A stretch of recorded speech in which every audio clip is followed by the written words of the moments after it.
ఆంధ్రప్రదేశ్ రాష్ట్రంలో సముద్రం మీద ఆధారపడి జీవించే మత్స్యకార సోదరుల కోసం ప్రభుత్వం ఒక అద్భుతమైన గుడ్ న్యూస్ అయితే చెప్పింది. సో తీర ప్రాంతాల్లో నివసించే వేలాది మంది కుటుంబాల కష్టాలను గుర్తించి వారి జీవితాల్లో వెలుగులు నింపడానికి మత్స్యకార భరోసా పథకం కింద భారీగా నిధులు విడుదల చేయాలని చెప్పేసి సీఎం చంద్రబాబు నిర్ణయించారు. సో ఈ నిర్ణయం వల్ల వేట లేని సమయంలో ఆకలి తలమటించే ఎన్నో కుటుంబాలకు పెద్ద ఊరట అయితే లభిస్తుంది. సో సాధారణంగా సముద్రంలో చేపల వేట చేసే మత్స్యకారుల జీవితం చాలా రిస్క్తో కూడుకుని ఉంటుంది. సో ప్రతిరోజు సముద్రపు అలలతో పోరాడితేనే వాళ్ళ ఇల్లు అనేది గడుస్తుంది. సో అటువంటి వారికి ప్రభుత్వం అందించే ఈ సాయం ఒక కొండంత అండగా నిలుస్తుందని చెప్పడంలో ఎటువంటి సందేహం లేదు. ప్రతి ఏటా సముద్రంలో చేపల సంతానోత్పత్తి కోసం అంటే చేపల సంఖ్య పెరగడం కోసం ప్రభుత్వం కొన్ని రోజుల పాటు చేపల వేటను అయితే నిలిపేస్తుంది. సో దీన్నే మనం వేట నిషేధం లేదా హంటింగ్ బ్యాన్ అని అంటాం. సో ఈ సమయంలో మత్స్యకారులు ఎవరు సముద్రంలోకి వెళ్ళి చేపలు పట్టకూడదు. సో ఒకవేళ చేపలు పడితే భవిష్యత్తులో సముద్ర సంపద అనేది తగ్గిపోయే ప్రమాదం ఉంటుంది. సో అందుకే ప్రకృతిని కాపాడుకోవడానికి ఈ రూల్ అనేది చాలా ముఖ్యం. అయితే ఈ బ్యాన్ ఉన్న సమయంలో మత్స్యకారులకు ఎటువంటి పని అయితే ఉండదు. సో వారు సముద్రంలోకి వెళ్ళలేరు కాబట్టి వారికి ఆదాయం కూడా పూర్తిగా ఆగిపోతుంది. సో ఆ 2-3 నెలల కాలం మత్స్యకారుల కుటుంబాలకు చాలా గడ్డు కాలం అని చెప్పాలి. సో ఆ సమయంలో వారి ఇంటి ఖర్చులు, పిల్లల చదువులు, హాస్పిటల్ ఖర్చుల కోసం వాళ్ళు అప్పులు చేయాల్సి అయితే వస్తుంది. సో ఈ ఇబ్బందుల్ని గమనించిన ప్రభుత్వం మత్స్యకార భరోసా అనే ఒక పథకాన్ని అయితే తీసుకొచ్చింది. ఈ పథకం కింద గతంలో ప్రభుత్వం కొంత తక్కువ మొత్తాన్ని ఇచ్చేది. కానీ మత్స్యకారుల అవసరాలను మరియు పెరుగుతున్న ధరలను దృష్టిలో పెట్టుకుని ప్రభుత్వం ఈ అమౌంట్ని అంటే ఈ డబ్బుని 20,000 రూపాయల వరకు పెంచింది. సో అర్హులైన ప్రతి మత్స్యకార కుటుంబానికి ఈ 20,000 రూపాయల ఫండ్స్ నేరుగా అందుతాయి.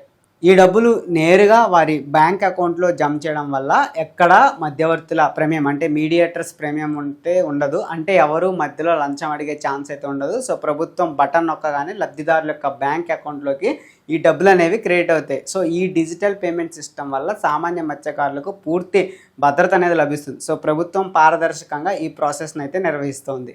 ఈ సాయం అందాలంటే మత్స్యకారులు కొన్ని నిబంధనలు అయితే అంటే కొన్ని రూల్స్ అయితే పాటించాల్సి ఉంటుంది. ప్రభుత్వం క్షేత్రస్థాయిలో పూర్తి స్థాయి వెరిఫికేషన్ అయితే చేపడుతుంది. సో గ్రామ మరియు వార్డు సచివాలయాల ద్వారా అధికారులు ప్రతి ఇంటికి వెళ్ళి వివరాలు అనేది సేకరిస్తారు. కేవలం నిజమైన మత్స్యకారులకు మాత్రమే ఈ బెనిఫిట్ అందాలనేది ప్రభుత్వం యొక్క ముఖ్య ఉద్దేశం. ఒకవేళ ఎవరైనా అర్హులు ఉండి లిస్టులో పేరు లేకపోతే వాళ్ళు కంగారు పడాల్సిన పని అయితే లేదు. వెంటనే సంబంధిత ఆఫీసర్లను కలిసి తమ ఆధార్ కార్డు మరియు ఇతర వివరాలను ఇస్తే ప్రభుత్వం మళ్ళీ రీవెరిఫికేషన్ చేసి వాళ్ళకైతే సాయం అందిస్తుంది. సో ఇలా ఏ ఒక్క అర్హుడు కూడా నష్టపోకూడదని ప్రభుత్వం గట్టి పట్టుదలతో ఉంది. ఈ 20,000 రూపాయలు నగదు మత్స్యకారుల జీవితంలో చాలా మార్పులు తీసుకొస్తుందని చెప్పుకోవచ్చు. సో వేట లేని సమయంలో వాళ్ళు తమ ఇంట్లో కావాల్సిన నిత్యావసర వస్తువులు అంటే బియ్యం, పప్పులు మరియు ఇతర నిత్యావసర వస్తువులను కొనుక్కోవడానికి ఈ డబ్బులు చాలా బాగా ఉపయోగపడతాయి. అదేవిధంగా తమ పిల్లల యొక్క స్కూల్ ఫీజులు కట్టడానికి లేదా చిన్న చిన్న అప్పులు తీర్చుకోవడానికి కూడా ఈ అమౌంట్ అనేది ఒక పెద్ద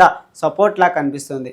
గతంలో మత్స్యకారులకు ఈ సమయంలో వస్తే వడ్డీ వ్యాపారుల దగ్గర అప్పులు చేసేవాళ్ళు. సో ఆ అప్పులు తెచ్చడానికి మళ్ళీ ఏడాదంతా కష్టపడాల్సి వచ్చేది. కానీ ఇప్పుడు ప్రభుత్వం ఇస్తున్న ఈ 20,000 రూపాయల వల్ల ఆ అవసరం లేకుండా పోయింది. సో వారు గౌరవంగా ఆత్మవిశ్వాసంతో జీవించడానికి ఈ పథకం అనేది తోడ్పడుతుందని చెప్పుకోవచ్చు. కేవలం నగదు సాయమే కాకుండా మత్స్యకారుల కోసం ప్రభుత్వం మరిన్ని మంచి పనులు కూడా చేస్తుంది. సో వేటకు వెళ్ళే బోట్ల కోసం డీజిల్ సబ్సిడీని కూడా ప్రభుత్వం అయితే అందిస్తుంది. పెరిగిన డీజిల్ ధరల వల్ల మత్స్యకారులకు వేట చేయడం భారంగా మారింది. అందుకే ప్రభుత్వం డీజిల్ మీద భారీగా రాయితీనిచ్చి వాటిని అయితే ఆదుకుంటుంది. అలాగే ప్రమాదవశాత్తు ఏదైనా జరిగితే మత్స్యకార భరోసా కింద ఇన్సూరెన్స్ సదుపాయం కూడా ఉంది.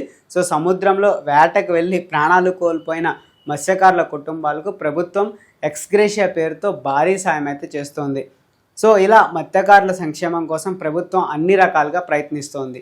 తీరప్రాంత జిల్లాలైన విశాఖపట్నం, కాకినాడ, నెల్లూరు, శ్రీకాకుళం వంటి ప్రాంతాల్లో ఉన్న మత్స్యకార గ్రామాల్లో ఈ వార్తతో పండగ చేసుకుంటేనే సో ప్రభుత్వం తమను ఒక ఓటు బ్యాంక్లా కాకుండా తమ కష్టాలను తెలిసిన ఒక కుటుంబ సభ్యుడిలా ఆదుకుంటుందని చెప్పేసి వాళ్ళు సంతోషం వ్యక్తం చేస్తున్నారు. సో సముద్రం మీద వేటకు వెళ్ళే సమయంలో కూడా ప్రభుత్వం లేటెస్ట్ టెక్నాలజీని మత్స్యకారులకైతే అందుబాటులోకి తీసుకొని రావాలని ప్లాన్ చేస్తుంది. సో GPS సిస్టమ్స్ అవనివ్వండి, సేఫ్టీ కిట్స్, సో ఇలాంటివి అందజేయడం ద్వారా వారి ప్రాణాలకు రక్షణగా కల్పించాలని చెప్పేసి ప్రభుత్వం అయితే భావిస్తుంది. సో ఫిషింగ్ హార్బర్ల డెవలప్మెంట్ కోసం కూడా ప్రభుత్వం ఫండ్స్ అయితే కేటాయిస్తుంది. సో మొత్తానికి చూస్తే మత్స్యకార భరోసా పథకం అనేది కేవలం ఒక స్కీమ్ మాత్రమే కాదు, అది మత్స్యకారుల పట్ల ప్రభుత్వానికి ఉన్న బాధ్యత. సో వేట నిషేధ కాలంలో ఎవరు ఆకలితో ఉండకూడదు అనే లక్ష్యంతో ఈ 20,000 రూపాయల నిధులను ప్రభుత్వం అయితే రిలీజ్ చేస్తుంది.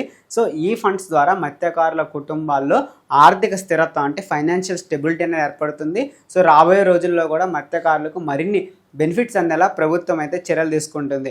సో ప్రభుత్వ అధికారులు కూడా మత్స్యకారులకు ఎల్లప్పుడూ అందుబాటులో ఉంటూ వారికి కావాల్సిన సలహాలు మరియు సూచనలు అయితే ఇస్తున్నారు. సో ఈ సాయాన్ని మత్స్యకారులు సద్వినియోగం చేసుకొని తమ జీవితాలను మెరుగుపరుచుకోవాలని చెప్పేసి ప్రభుత్వం కోరుతోంది.